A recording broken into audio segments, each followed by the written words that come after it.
J'observais le travail des marins. Tout était nouveau pour moi. Les vagues claquaient contre la coque métallique du bateau.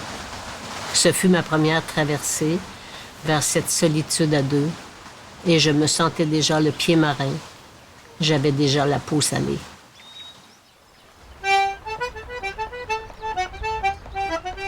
Mon mari était sur le traversier. Là, c'est là qu'on a eu des rencontres avec M. Riopel. Ben, c'est-à-dire qu'on l'a côtoyé occasionnellement. Je trouvais qu'il était un clapant. Tu sais, il semblait pas que la vie, tu sais. À un moment donné, il disait, il travaillait. Tout d'un coup, paf, il disait, c'est fini, on arrête 3 jours. Il pouvait arrêter 1 semaine, 2 semaines, tu sais.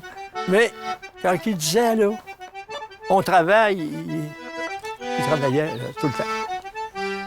Tous les jours, bon, il fallait qu'il sorte. Tous les jours, j'arrivais le matin, bon, Denis, d'asseoir, on prend un verre. Non, on prend pas un verre.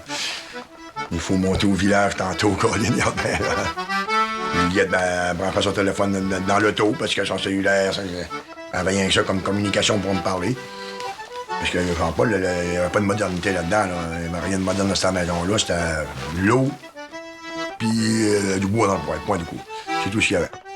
Quand il est arrivé sur l'île, c'était les Lausois qui ont habité. Mais je le voyais passer en voiture, mais je m'y arrêtais pas. Là. On me disait, ben c'est Riopel. Ben oui, c'est Riopel, mais je m'arrêtais pas à ça. C'est quand que j'ai commencé à aller au manoir que c'est là que j'ai commencé à le connaître, puis à m'arrêter, puis à voir tout ce qu'il a pu faire dans la vie. On avait le petit casse-croûte. Des fois, il venait le midi. Mais là, l'après-midi, ça se voyait en dessous des arbres, puis il y a mon chat, elle allait le trouver. Il flattait le chat l'après-midi. Il a immortalisé mon chat parce que j'avais vu une exposition qu'il a faite à Montmagny. Je vois ça, un arbre, puis le chat dedans. Oh, j'ai immortalisé mon chat! C'est sur le panneau de porte, non? Oui, dans une porte. Ouais. Ah. Et dans cette neige qui tombait de dru, Oscar, pour la 2e fois, le marin barbu et discret qui manœuvrait le Gru des Îles pendant la saison navigable, nous apportait ce qu'il y a de plus précieux, une corde de bois. Il avait manqué de bois. Vous avez été guimené du bois chez le gagné, puis du bois de grève que j'avais ramassé. Je ramassais du bois de grève, puis pour chauffer dans ma cave, puis j'en avais des cordes de plus, puis on avait été emmené un voyage de camion, là. Quand il a décidé, le premier hiver, de passer l'hiver à l'île aux Oies, en 93, je pense, de le voyager là-bas. Jean-Paul, c'est tout un contrat qu'on a là.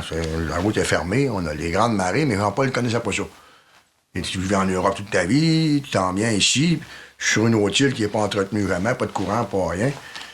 Premier hiver, ils n'ont pas été longtemps. Ils ont, novembre, décembre, ils ont parti début janvier. Et en février, il a fallu sortir. Les glaces étaient sur les routes. Les gens de l'île étaient nerveux. Ils ne savaient pas qu'est-ce qu'on faisait là. Puis sortez, vous êtes en danger. Il n'y a plus personne qui nous apportait ni pain ni lait. T'sais. Alors, on est arrivé ici. Le constructeur avait dit, celui qui nous avait fait des travaux, dit, je vous conseille de fermer tout le haut et d'habiter une seule pièce en bas. Et Jean-Paul est arrivé, puis il aimait beaucoup les grandes choses, les grands espaces. Il a dit, je ne vois pas la raison pour laquelle on n'habiterait pas le manoir en entier. Alors, on a tout ouvert les portes. On a tellement eu froid cet hiver-là. C'était absolument incroyable. Les souvenirs que j'ai, là, c'est quand M. Cyr m'appelait du manoir des Arabes. Il me téléphonait. Hey, il dit, veux-tu que je traverse? Il dit, on va y voir Jean-Paul. Il dit, il faut aller le faire rire un peu. Yvette a dit, Yvette, est-ce que tu serais capable de m'offrir quelques heures par jour pour venir tenir compagnie à M. Riopel? Spontanément, j'ai dit oui. Fait que là, de fil en aiguille, je commençais à entrer au manoir. Puis j'étais vraiment comme dame de compagnie. Puis là, je m'en allais au bateau Yves, là. Puis là, il n'y avait rien qui le distrayait. C'était le coucher de soleil. Jean-Paul faisait des siestes à l'extérieur, à part l'hiver, là. Mais c'est un homme qui aimait se coucher dehors, sentir le vent dans le nez, puis sentir ça sur son visage, entendre les oiseaux. Ça faisait toute partie de son observation, création aussi, tout ce qu'il entendait. Et ici, la place pour faire sa sieste, c'était en dessous de ce grand peuplier de Lombardie. Et un jour, j'avais demandé à Jean-Paul, est-ce qu'il est plus haut que ton bateau? Il a regardé, il a dit, mon bateau est encore plus haut que ça.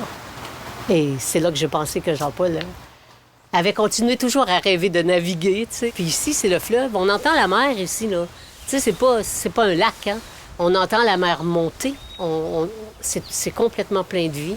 Alors, c'est tout ce qui plaisait à Jean-Paul quand il faisait sa sieste comme ça, les oiseaux, la mer qui baissait, la mer qui montait. On entendait tout. Il connaissait le paysage, les yeux fermés, juste par les sons.